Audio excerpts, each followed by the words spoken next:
Hi viewers. అతి తక్కువ మంది మాత్రమే 35 ఏళ్ల తర్వాత కూడా స్టార్ హీరోయిన్స్ గా కొనసాగుతూ ఉంటారు. అదే ఎవరు అనుకుంటున్నారా? సౌత్ ఇండియాలో హీరోయిన్స్ ఏజ్ ఫ్యాక్టర్ 30 నుంచి 35 ఏళ్ల మధ్యలోనే ఉంటుంది. మాక్సిమం హీరోయిన్స్ 35 ఏళ్లకే సీనియర్ జాబితాలో చేరిపోతారు. అవకాశాలు కూడా క్రమంగా తగ్గిపోతూ ఉంటాయి. అయితే ఫీమేల్ సెంట్రిక్ కథలు లేదంటే క్యారెక్టర్ ఆర్టిస్ట్ గా మూవీస్ ని చేసుకుంటూ పోవాల్సిందే. అతి తక్కువ మంది మాత్రమే 35 ఏళ్ల తర్వాత కూడా స్టార్ హీరోయిన్స్ గా కొనసాగుతూ ఉంటారు. అలాంటి జాబితాలో నయనతార, త్రిష లాంటి కథానాయకులు కనిపిస్తూ ఉన్నారు. తమన్నా, కాజల్ అగర్వాల్, సమంత లాంటి స్టార్ హీరోయిన్స్ కు కూడా గతంలో మాదిరిగా అవకాశాలైతే ఇప్పుడు రావడం లేదు. ఇప్పుడు స్టార్ హీరోలు అందరూ యంగ్ బ్యూటీస్ కోసం ఎదురు చూస్తున్నారు. సీనియర్ హీరోయిన్స్ గా మారిపోయిన వారు సౌత్ లో కూడా చిరంజీవి, బాలయ్య, వెంకటేష్ లాంటి సీనియర్ స్టార్స్ కి జోడీగా నటిస్తున్నారు. అయితే 2011లో హీరోయిన్ గా ఫేడ్ అవుట్ అయిపోయిన ఒక బ్యూటీ 13 ఏళ్ల తరువాత మరలా హీరోయిన్ గా ఒక సినిమాలో నటించే ఛాన్స్ అందుకుంది.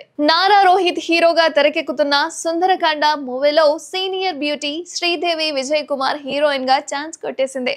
ప్రభాస్ ఈశ్వర్ సినిమాలో 2002లో కెరీర్ స్టార్ట్ చేసిన శ్రీదేవి విజయ్ కుమార్ ఆశించిన స్థాయిలో సక్సెస్ అయితే అందుకోలేకపోయింది. అయినా సరే తెలుగు, తమిళ్, కన్నడ, మలయాళీ భాషల్లో హీరోయిన్ గా మూవీస్ కూడా చేసింది. అయితే ఆమెకి ఆశించిన స్థాయిలో కమర్షియల్ హీరోయిన్ ఇమేజ్ అయితే రాలేదు. తెలుగులో 2011లో వీర సినిమాలో రవితేజ చెల్లెలుగా నటించింది. చివరిగా 2016లో కన్నడంలో లక్ష్మణ అనే సినిమాలో గెస్ట్ రోల్లో కనిపించింది. ఆ తర్వాత వెండి తెరపై మరలా కనిపించనే లేదు. అయితే 2022 నుంచి టెలివిజన్ షోలకి జడ్జిగా శ్రీదేవి విజయ్ కుమార్ వస్తుంది. టీవీ రియాలిటీ షోలలో జడ్జిగా ఉంటున్న శ్రీదేవి విజయ్ కుమార్ తన అందంతో ఆకట్టుకుంటుంది. అయితే అనూహ్యంగా నారా రోహిత్ సుందరకాండ సినిమాలో అతనికి జోడీగా నటించే ఛాన్స్ ని శ్రీదేవి విజయ్ కుమార్ అందుకుంది. ఈ మూవీ కాన్సెప్ట్ ప్రకారం వయస్సు పెరిగిన పెళ్లి కాని వాడిగా నారా రోహిత్ పాత్ర ఉంటుంది. అతని క్యారెక్టర్ కి సరిపోయే వయస్సుతో హీరోయిన్ ఉండాలని శ్రీదేవి విజయ్ కుమార్ ని ఎంపిక చేశారట.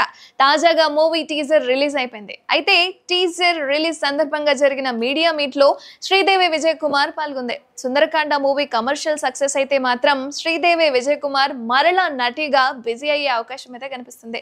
ఈ మాట ఇప్పుడైతే సోషల్ మీడియాలో చక్కర్లు కొడుతుంది.